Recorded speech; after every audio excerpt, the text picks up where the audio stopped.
Hi, this is Raj Dorsami with the CCN Community Segment episode.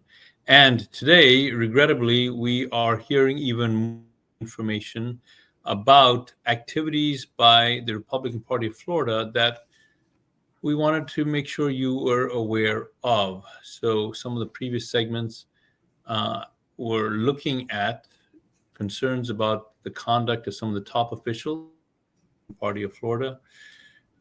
And if you missed any of those, please just go to Coastal Conservative News on any social media and look at some of our past reporting. But today, I want to introduce you to Mr. Alan Ross. Mr. Ross is a respected subject matter expert. He's referenced by many, many groups that are fighting for transparency throughout the state of Florida. He was a speaker at the Reclaim campaign event.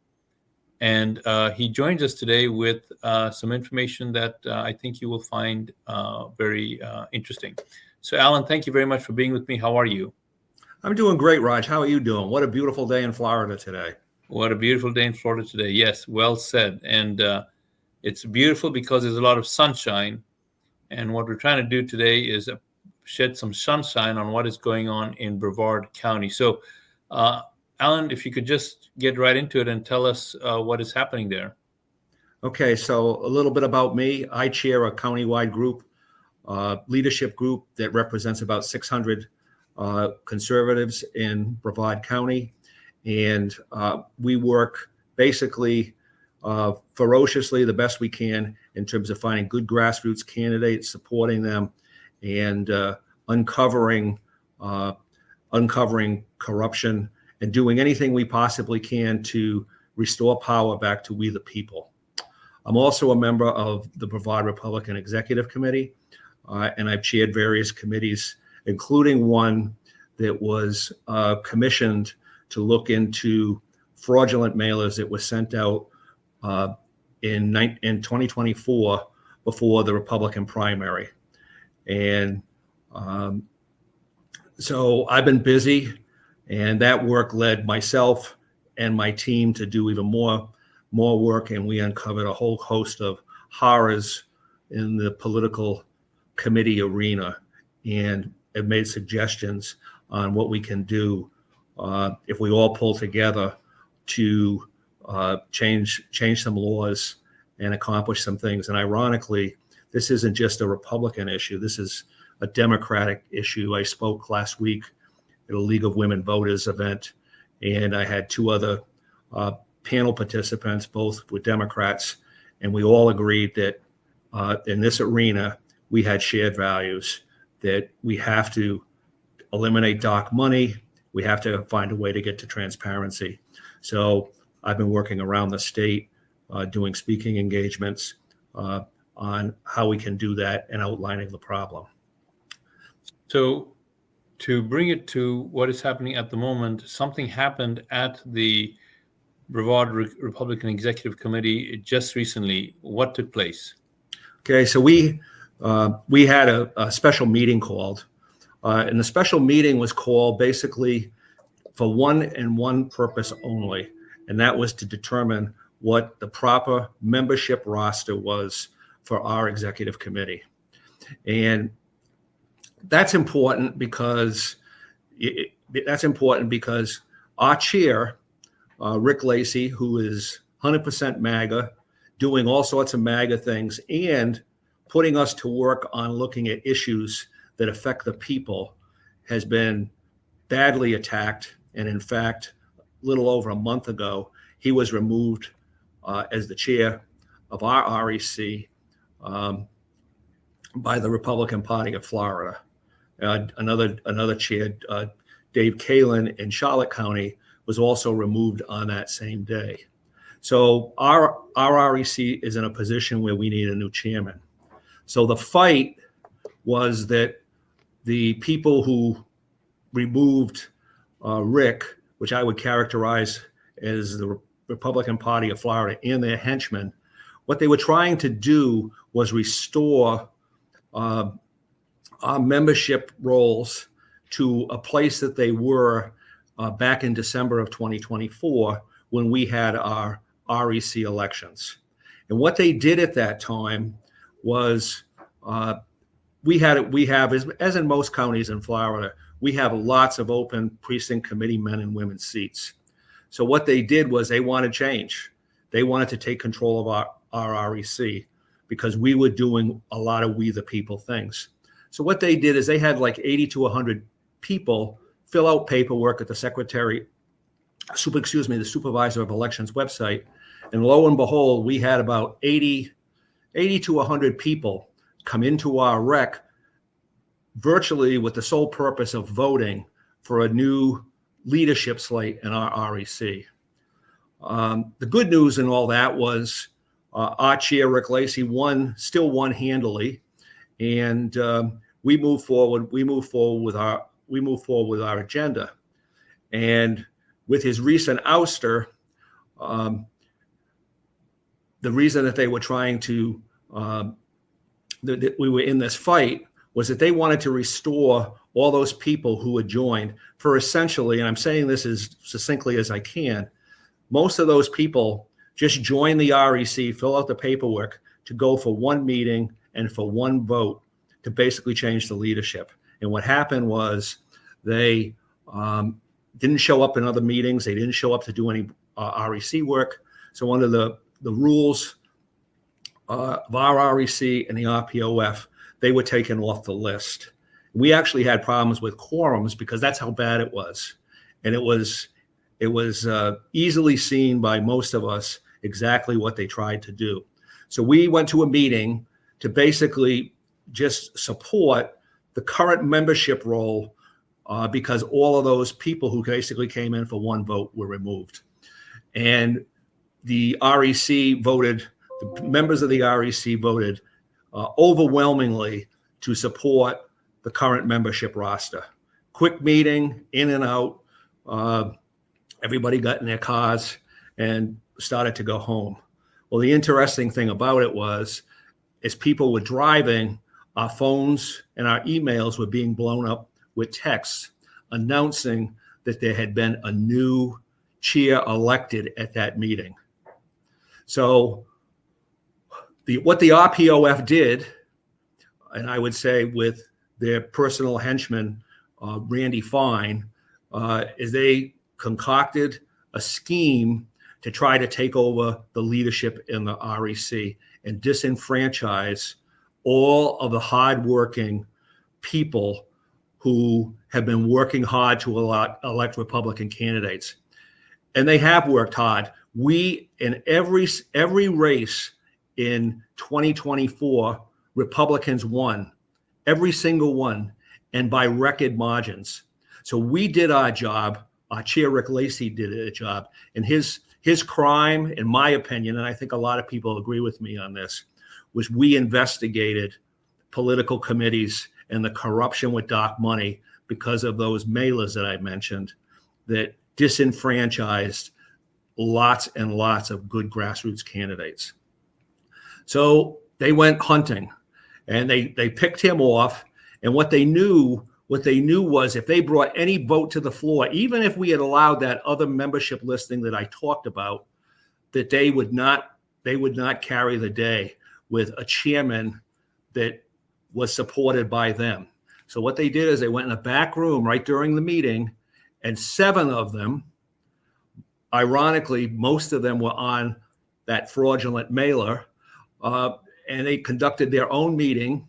They made all sorts of cockamamie excuses that we hadn't followed Robert's rules and, that they could do this. So what they did is they voted in a new chair and a new state committee man to replace Randy Fine. So as you can imagine, in our county right now, conservatives are like pulling their hair out, and we're going to fight it. We're going to do what we can.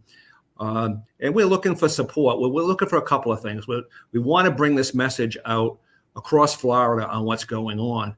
And frankly, we could use some help because I believe, we're one of the most MAGA-centric RECs in Florida, doing the kind of things that President Trump and General Flynn would want us to do, to take back our county and restore the power to we the people.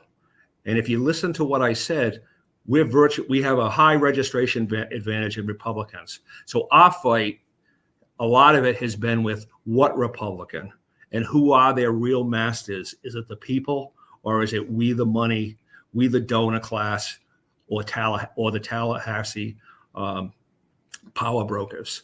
So we're going to continue the fight. We ask for your support.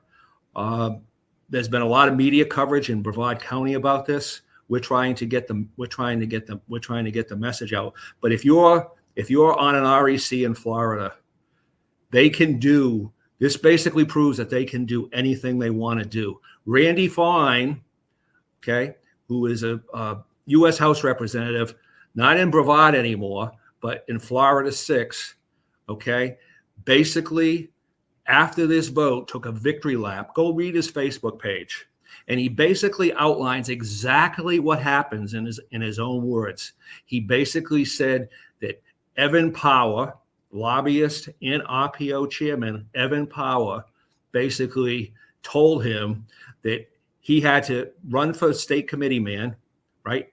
Not only is he a U.S. representative in Florida 6, but he's messing around in Brevard County still, okay, with the sole purpose of, one, getting rid of Rick Lacey, which they accomplished, and now to try to set up a new leadership team in our REC.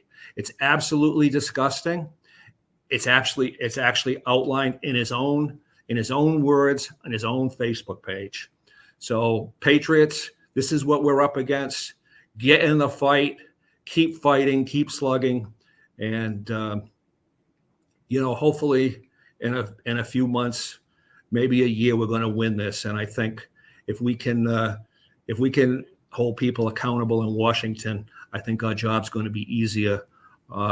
Just kind of marching down at the state level and doing the same thing. So thank you for sharing all of that with us, Alan. So a couple of highlights. So Randy Fine, who we just saw earlier, says that he was operating specifically not for the will of the people in Brevard County, but he says that he was operating based on the agenda of the chair of the Republican Party of Florida. Right. That's right. That's his Facebook post. Yeah, that's his Facebook post. And as a state committee man for Brevard County, I had thought that his role would be to represent the people in Brevard County. Isn't that right, Alan? Well, that was big. That was also another big stink in our REC, because when the seat opened up in Florida 6 and Trump supported him, he spent all his time, probably rightfully so, trying to represent the constituency of Florida 6. He still lives in Brevard, which is a head scratcher to me. Why people in Florida 6 would want somebody that not familiar with their area, comes from another place, but that's a whole other story. So what was happening in our REC was he was working in his job. I'm not going to comment whether he's doing a good job or a bad job, but what he was doing was neglecting his duties as the state committee man in Brevard. So what we did, what our REC did, is we made a motion to basically petition the RPOF to remove him because he wasn't fulfilling his duties.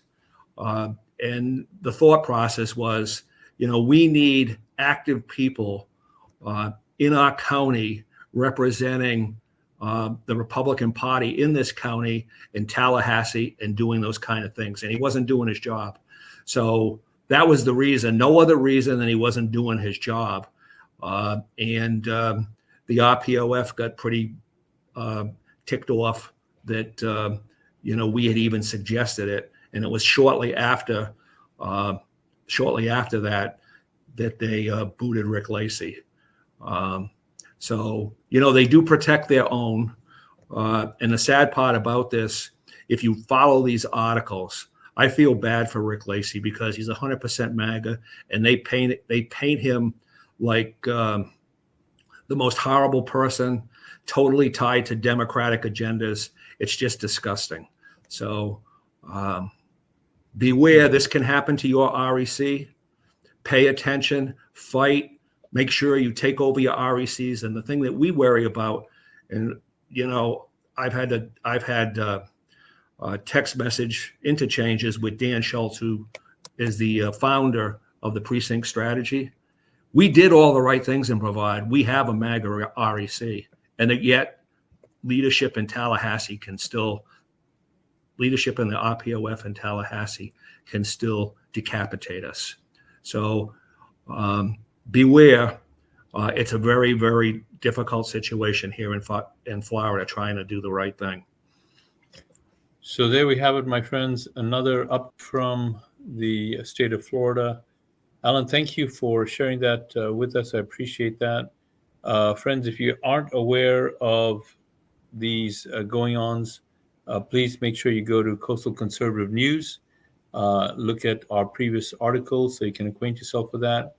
Alan just mentioned this. This is not something limited to what happened in Brevard County. Here's a news article, an older one, on what happened in Manatee County as well. So troubling trend. Alan, thank you for your time today. I appreciate it. My pleasure. If people want to get in touch with you, how would they do that? They can email me at Alan, ALANW155 at AOL.com. Or if you want to keep up with Patriot News in Florida and Brevard County and National, visit our website, which is called ultramagapatriots.com. We have a lot of information on what's going on with the RPOF on that website, in our national Brevard and our political committee blogs. So check it out. Support us. Thank you, Alan. Appreciate your time today. Look forward to having you again with us on another program soon. My friends, that's Raj Doraisamy with Coastal Conservative News. Back to you, Ali and Michelle.